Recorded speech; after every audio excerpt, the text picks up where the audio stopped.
Others with a more secular approach who have also been very successful. Let's take Warren Buffett of Omaha, Nebraska. If you had put $10,000 in 1965 into his company, Berkshire Hathaway, you would have $1 million today. Warren was a chapter in my 1972 book, Super Money, so I've known him a long time.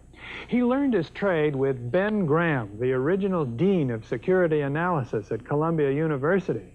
I don't think Warren has ever been on television until this interview, and he has certainly never courted publicity, but recently he got a lot of it when he emerged as the key figure in the takeover of ABC by Capital Cities.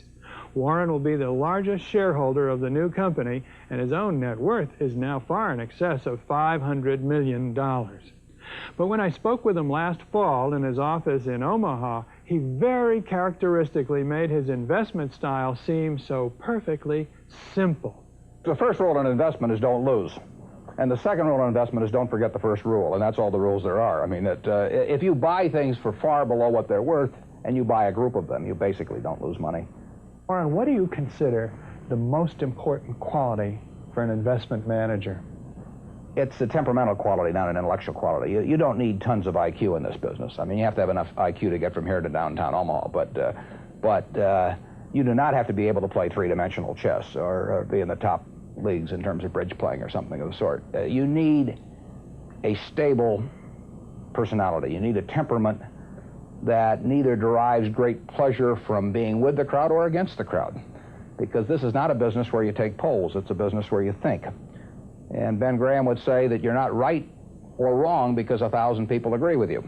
And you're not right or wrong because 1,000 people disagree with you. You're right because your facts and your reasoning are right. Warren, what do you do that's different than 90% of the money managers who are in the market?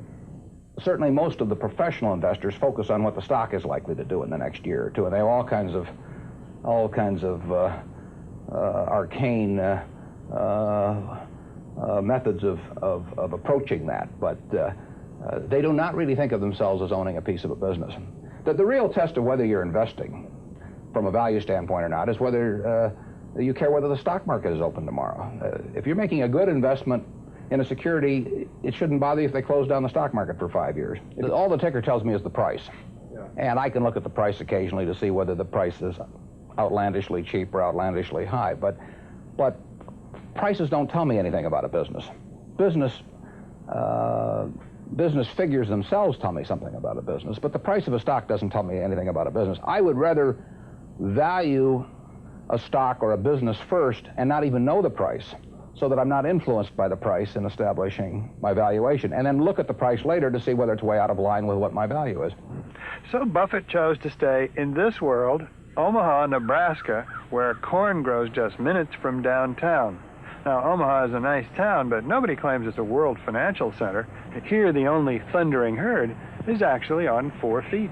Don't you find Omaha a little bit off the beaten track for the investment world? Well, believe it or not, we get mail here, and we get periodicals, and we get all the facts needed to make decisions. And unlike Wall Street, you'll notice we don't have 50 people coming up and whispering in our ear that we should be doing this or that this afternoon. You appreciate the lack of stimulation here? I like the lack of stimulation. We get facts, not stimulation here.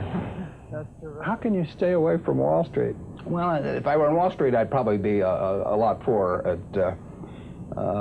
You get overstimulated in Wall Street, and you hear lots of things, and you may shorten your focus, and a short focus is not conducive to long profits. And here I can just focus on what businesses are worth, and I don't need to be in Washington to figure out what the Washington Post newspaper is worth, and I don't need to be in New York to figure out what some other company is worth. It's simply an intellectual process. Well, and the less static there is in that intellectual process, really the better off you are. What is the intellectual process? The intellectual process is defining your area of competence in valuing businesses, and then within that area of competence, finding whatever sells at the cheapest price in relation to value. And there are all kinds of things I'm not competent to value, but there are a few that I am competent to value. Have you ever bought a technology company? No, I really haven't.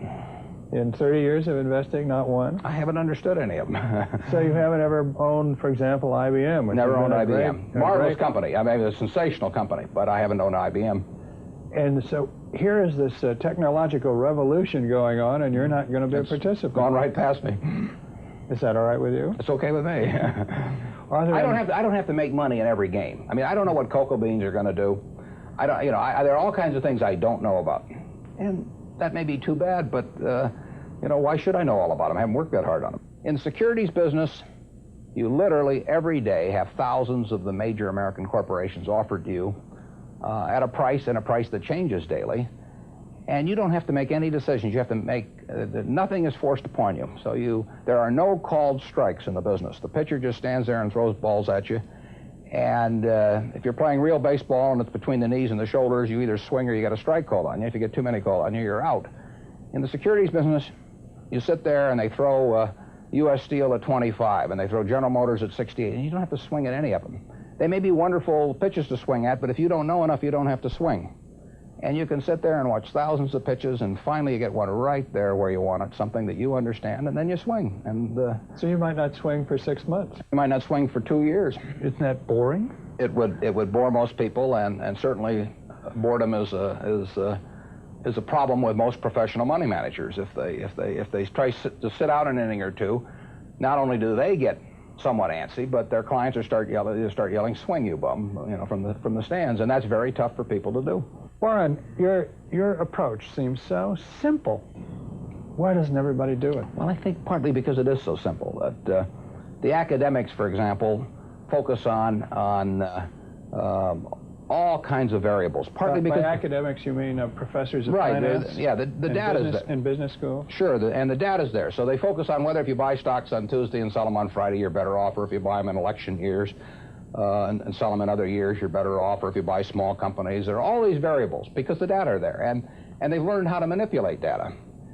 And as a friend of mine says, to a man with a hammer, everything looks like a nail. And once you have these skills, you just are dying to utilize them in some way, but they aren't important. If I were being asked to participate in a business opportunity, would it make any difference to me whether I bought it on a Tuesday or a Saturday or an election year or something? It's not what a businessman thinks about in buying businesses. So why think about it when buying stocks? Because stocks are just pieces of businesses.